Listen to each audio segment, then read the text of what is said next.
Hello, my name is George. This is GLLR Cars. Welcome to the channel. Today we're talking the GMC Acadia SLT.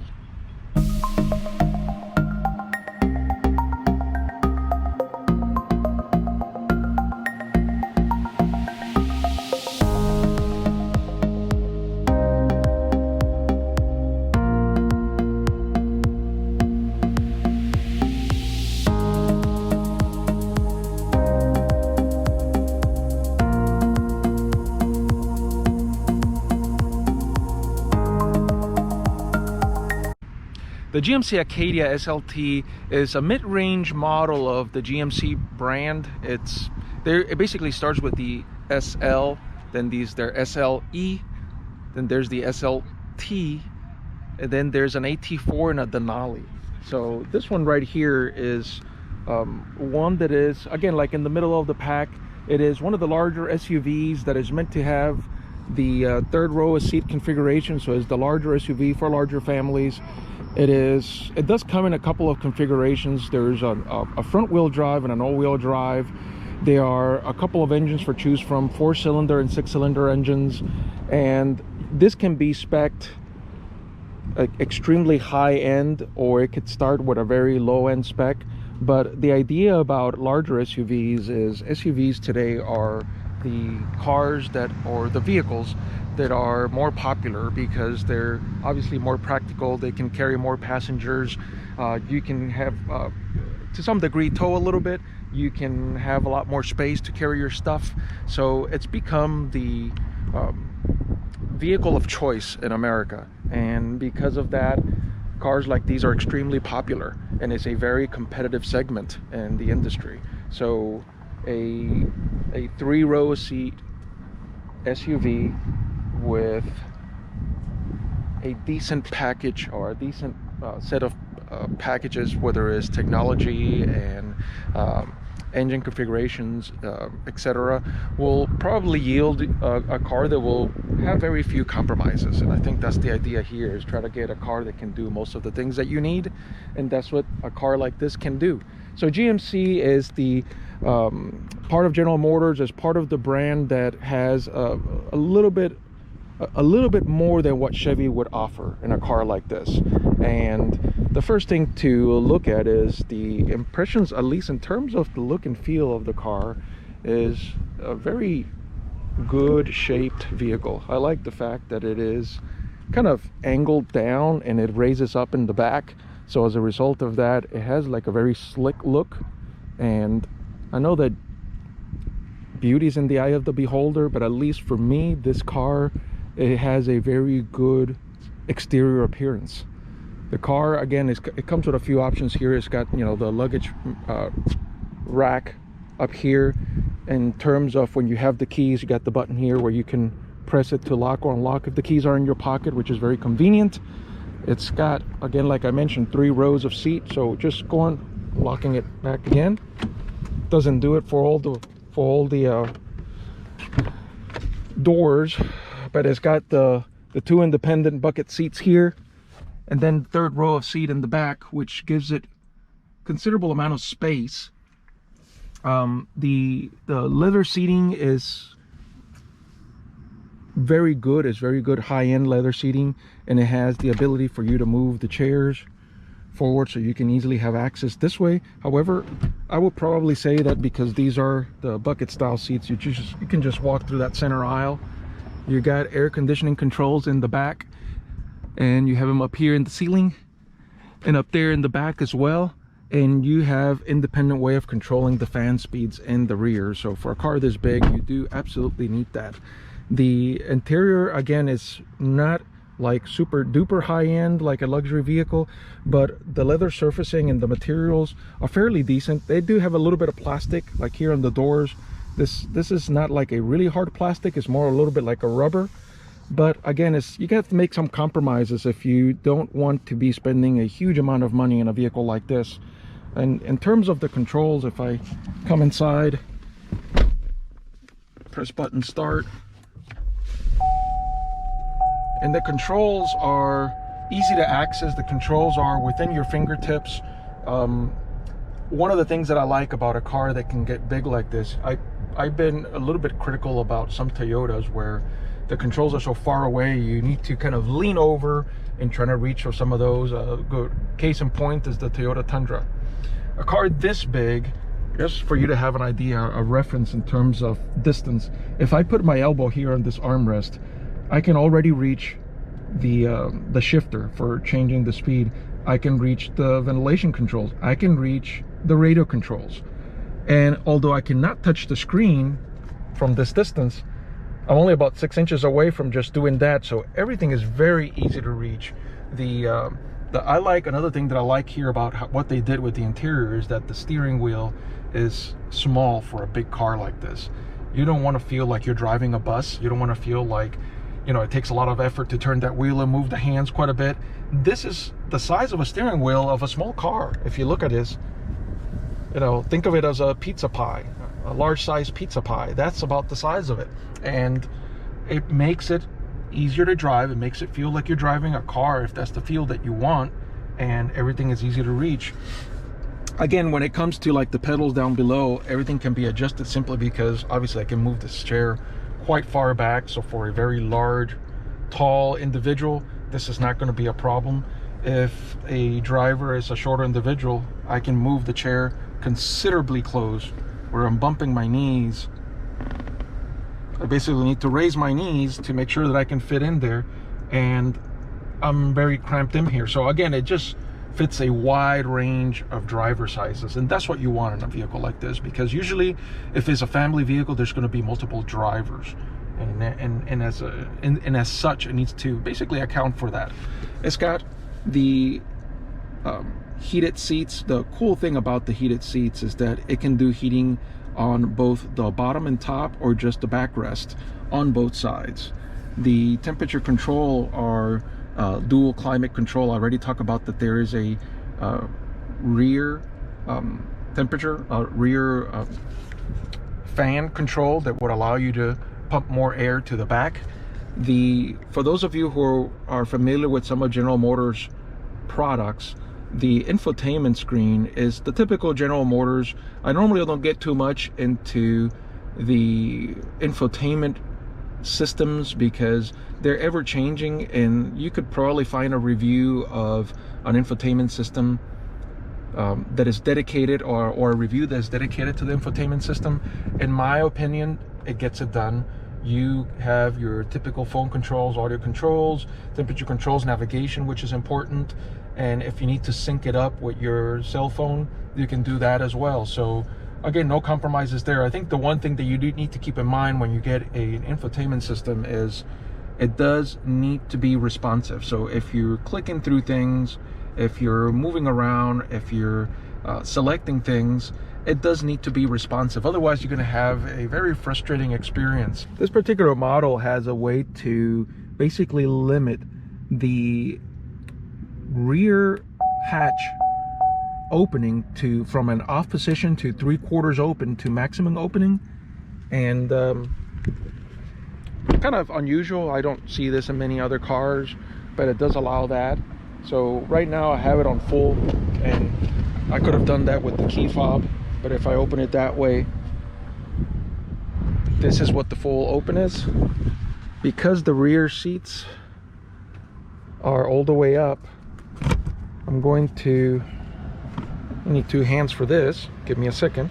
Okay, I needed 2 hands to be able to put that down. So it does give you more cargo space in the back whenever you do need to carry a lot more luggage. So the compromise is, you know, more passengers and very little storage, or more storage and fewer passengers. In this configuration, there will only be 4 passengers, but the storage is very decent. Maybe like 6 golf bags could fit in there. However, when it's in this position,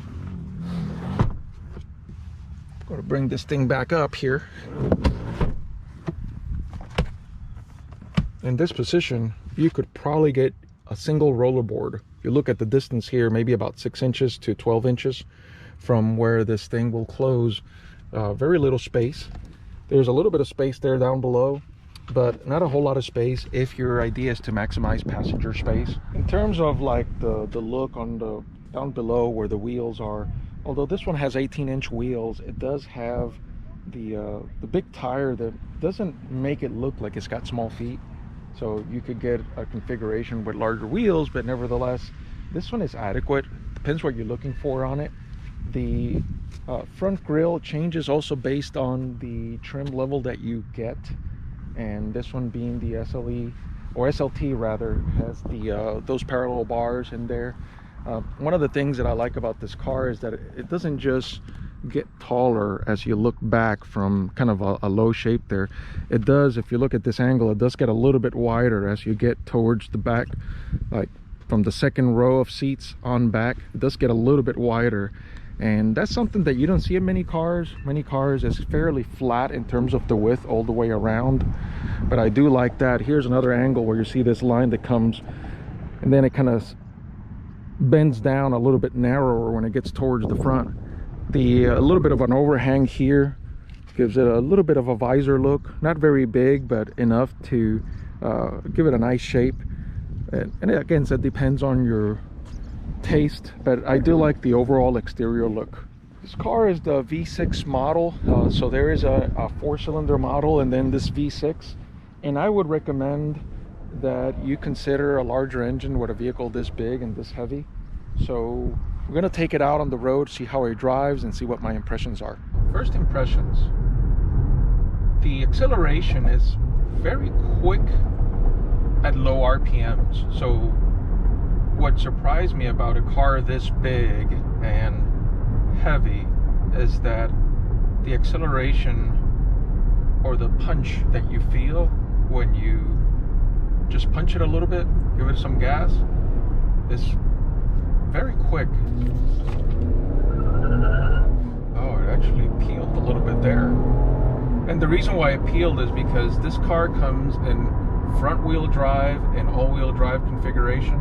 So the front wheel drive configuration is the one where as the weight will shift towards the rear as you accelerate quickly, then you get less grip in the front tires, and that's the reason why when I punched it a little bit it peeled. So if you're looking for really good traction, obviously all-wheel drive. If you're looking to be able to do some towing with it, for sure all-wheel drive.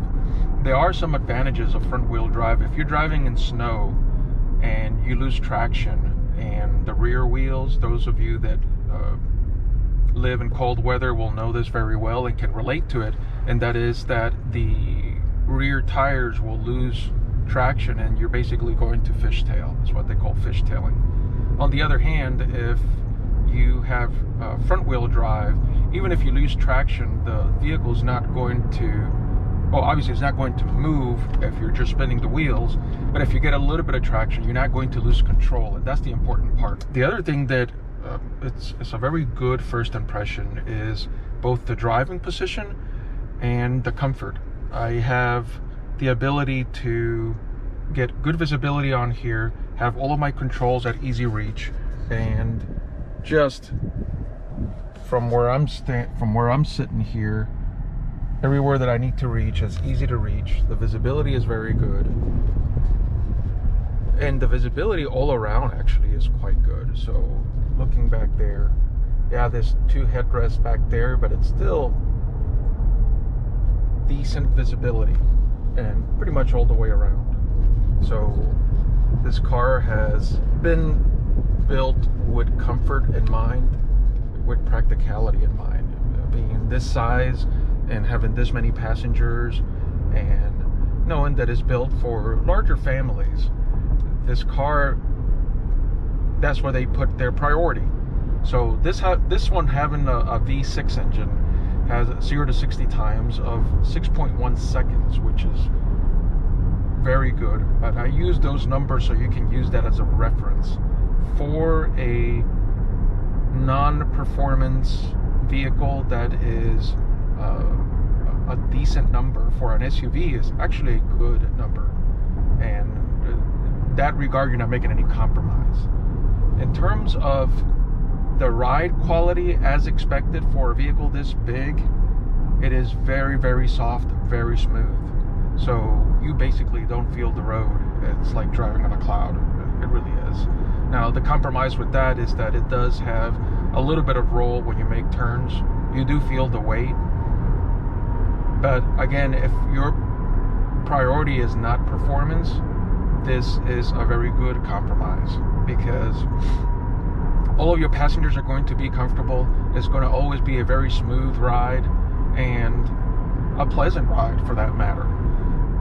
And because how smooth the ride is, and because how well packaged this car is in terms of the ride quality and the passenger capacity and the comfort, this car is basically delivering on what it needs to deliver.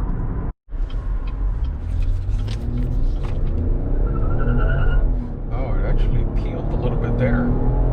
And the reason why it peeled is because this car comes in front wheel drive and all wheel drive configuration. So the front wheel drive configuration is the one where, as the weight will shift towards the rear as you accelerate quickly, then you get less grip in the front tires, and that's the reason why when I punched it a little bit, it peeled. So if you're looking for really good traction, obviously all-wheel drive. If you're looking to be able to do some towing with it, for sure all-wheel drive. There are some advantages of front-wheel drive. If you're driving in snow and you lose traction, and the rear wheels, those of you that live in cold weather will know this very well and can relate to it, and that is that the rear tires will lose traction and you're basically going to fishtail. That's what they call fishtailing. On the other hand, if you have front wheel drive, even if you lose traction, the vehicle's not going to, well, obviously it's not going to move if you're just spinning the wheels, but if you get a little bit of traction, you're not going to lose control, and that's the important part. And this car does have different driving modes. There's a knob here on the bottom where it'll have the different driving modes here, and that's to basically control the amount of traction that you're going to get. And most cars do that nowadays. That's expected, but just something to keep in mind. So after driving the vehicle and getting a chance to see how it was, I was very surprised again as I talked through my impressions. Anytime that a car surprises you in a good way, that is a very good thing, because that means that the car exceeded your expectations. Whether those expectations were maybe low and you didn't expect the car to perform, or maybe those expectations were decent but the car went over and above that, it doesn't matter. In the end, the car did better than you expected, and that's what this car did. This car had very decent acceleration. If you didn't know any better, you would think that this car would be very slow and it would be very sluggish and it would feel very heavy. Don't get me wrong, it is a big heavy car, and then you do feel the weight when you make turns, but you don't feel it when you punch it, and that is very good. Having all the practicality of all the space that you get, having the level of comfort that it delivers, I was very comfortable driving it. I was very relaxed driving it, but at the same time, if I needed to punch it, it felt good. When I was driving it, the ride was extremely smooth. You could barely feel the pavement under you. And I've driven many of these roads with many cars before. So when it comes to delivering on the promise of space, comfort, and a certain level of enjoyment that comes with that, because it does have a little bit of punch, this car does deliver that. I would probably say that if you do have a large family and you're considering a car in this segment, this is a car that you would consider. When it comes to, say for instance, other factors that go in there like gas mileage, reliability, I don't discuss those very much because these are very short reviews where I just look at what the driving experience is mostly like. If you're looking for what is important to you, and if it's reliability, if it's gas mileage, then you're the one making the compromises, because there is no one car that's going to deliver and check all of the boxes that you need. So which boxes are the ones that are important to you, are the ones that you need to determine before you go shopping for that car, and then look for all the cars in that segment. And for me, if I were looking for comfort, if I were looking for space, I were looking for a good riding feel and a little bit of performance, this car would do it. My name is George. This is GLLR Cars, and as always, drive safe.